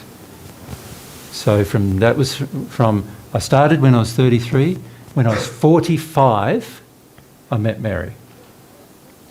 Right? During those years, I also come to remember who I was. And then, of course, that introduced a whole new level of crying, a whole new level of grief. I started to remember my previous life experience in the 2,000 years of my life. And my loss of that is incredibly immense, like in terms of grief. My loss of that, the consciousness of the loss of it, you know. And so I had all that to do as well, like solid. Before I met Mary, 5 years of that, before I could meet Mary. And then on top of that, I had to embrace my passions and desires, to teach people, to love them, to share truth with them and stuff like that. And I had to do all of that before I could even meet Mary. So that was a 12-year process to meet Mary. I wanted my soulmate when I was 33. Right? As soon as I saw her, there's my soulmate. Could see, there she was, there's my soulmate. I didn't say to Mary that she was, but as soon as I saw her, I knew, there she is. And the relief of, that finally knowing was fantastic. But then I thought, well, I can't tell her. That wouldn't be very loving, so. Yeah. But a lot of people around me felt, you seemed all of a sudden very relieved. What's going on? And I said, well, I just met my soulmate. And then some of them spent a bit of time with me, and so they thought, they went back in their heads working it out. It's Mary. And they went and told her, and told her family. Yeah. But, and that's how Mary found out that I thought she was my soulmate, not by me telling her. So what I'm saying is that it took 12 years of emotional work, sincere emotional work, for me to get to the stage, and I was still having to work, still having to hold down a job for majority of that time, still having to work, and I had properties to sell. I was a developer as well, and I had properties to sell. I owned a computer company during this entire time, where I had to, service clients and everything else. So sometimes I would get up in the morning, cry for 2 hours, go to work, have a break at lunchtime, go home, have a break, 2 hours, cry, go back to work. That's what it took. Right? And I'm not saying it's going to take that for you. Yeah, I think everyone now is freaking out. So now you're freaking out, right? I'm saying that because I'm trying to tell you that you can handle it. If you can handle that, if Jesus can handle what he had to handle, you guys can handle that. You can handle what you need to handle. Yeah. It's not. You got to, though, have some deep confidence and trust and faith in God's nature and goodness, that he will bring you through it. Yeah? He will help you do it. And not only that, that happiness is the end result. Like, I'm happier now than I can ever remember being my entire of this life. All right? But I had to get rid of a lot of sadness to be happy. Yeah.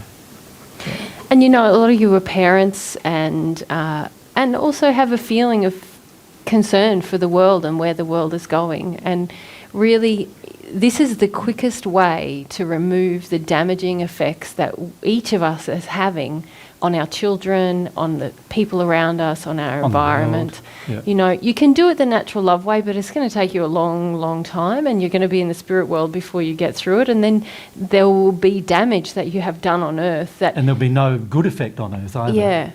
We have the potential to make a really positive change in your lifetime while you're here. Yeah. To actually leave the world in a place that's better because of your input, Yeah. So, else? Why wouldn't it be loving to tell Mary that she was your soulmate? I'll leave that question for tomorrow, I think. Why wasn't it, Elsa? But it wouldn't be, and something for you to wonder about tonight, and see if you know the answer in the morning. Okay. Yeah.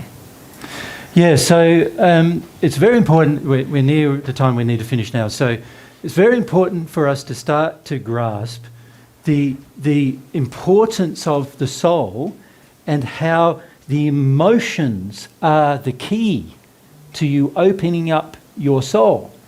Because what I've also found is all of the other soul attributes, so my ability to hear you telepathically, for example, my ability to feel your feelings, they all came from opening up my soul.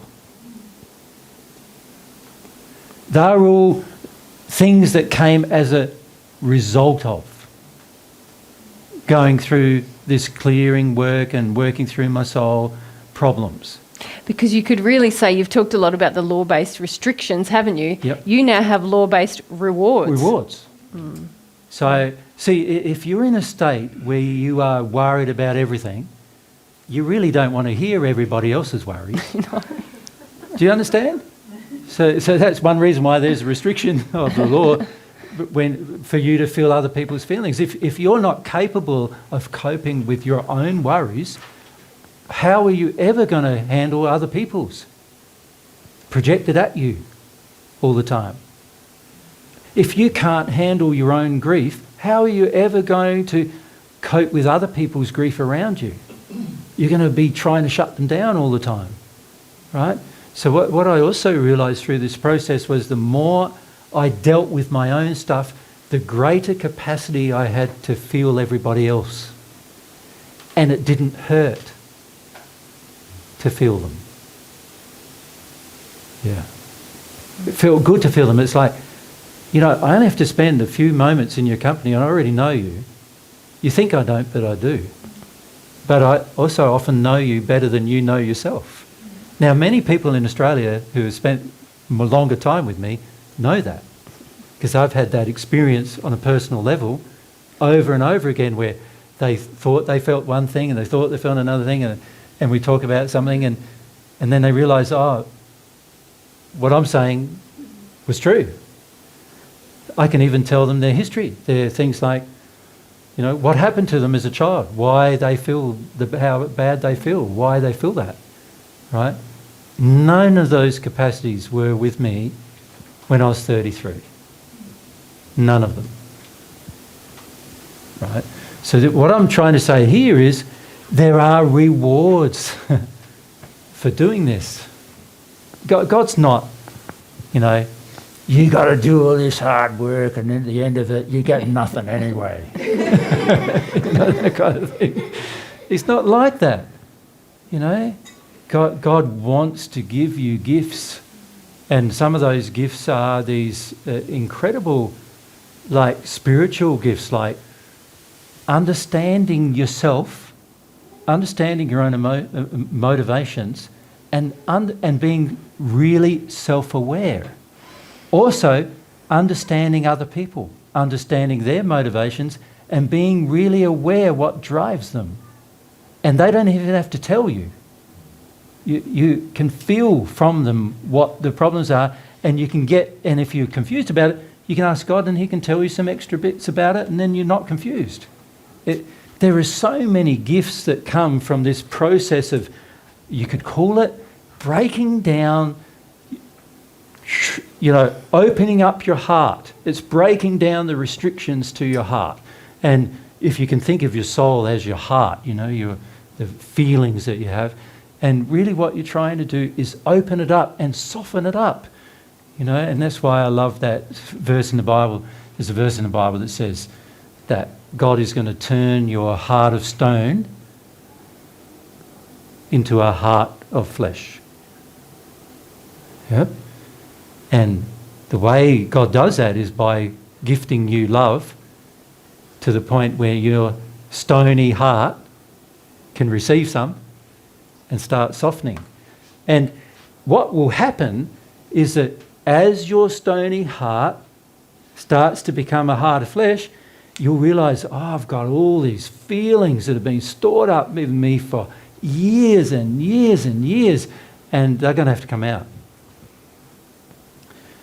So it's also a bit like this. Imagine you had a pet, like a dog or something, and it it was thrown into a cactus bush. Right? And all over its skin, it just had cactus prickles. All over it. You imagine every time it moved, it would be painful, wouldn't it? Every time it did something. To a large degree, this is what we become. We've been put in this unloving situation, which is like prickles, like cactus spikes, and they're now in us. They've got to come out, right? And you know what we try to do instead is we try to wrap it all up and bandage it all up and, but leave it there. And we think that's the solution. But all that's going to happen then is it just festers more and more and more and get worse. So what God wants to do is God wants to pull them all out. They are your emotional injuries. And God wants to pull them out. He wants to help you pull them out. He's going to help you identify them, help you see where they are, help you grab them, help you pull them out. He's going to do all of that. But you need to be willing. Yeah? Willing.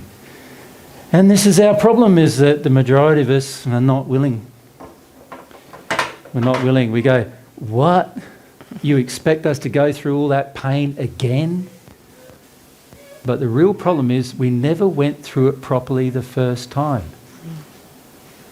Understand? It's like we were never allowed to. That's the real problem. And if you can allow yourself to go through it, go through the experience, everything will work out. And that's one of the things we'd like to reassure you of. Yeah? It's going to require your courage, your perseverance, and your desire to feel. You've got helpers, you've got spirits who want to help you, you've got people on earth who want to help you. You've got knowledge now. You can work with the knowledge you receive about the soul. You can work with that.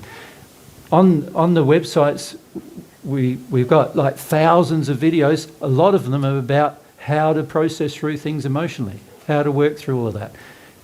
The emotional opening must occur if you want a relationship with God.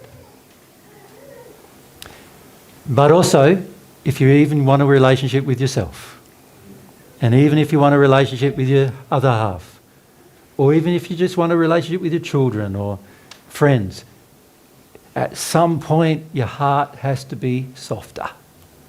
Anyway, so let's do that. Yeah? Let's do that. Now, some of you will go, it's too hard, and some of you will go, what is he talking about? He's masochistic sadist telling me to feel my feelings. Now, that's okay. When you hit the spirit world, you're going to be asked to do it. At some point, you're going to have to do it, because without it, progress is not really possible. And if you ever want to experience the bliss of the celestial realms of the spirit world, it's going to have to be done. The sin has to go. It's a creation of humanity. Humanity is responsible for getting it gone. There's not going to be any Messiah come along and save you from it. God's not going to save you from it. He only corrects his own creations. Of course, he never makes any mistakes, so he's never had to correct his own creations. And he expects you to take responsibility for yours. Make sense? So no one's going to save you from it. There's no Messiah coming in the future that's going to save the world from anything other than educating you about your own emotions. Yeah? Yeah. All right. Well, thanks for your time today.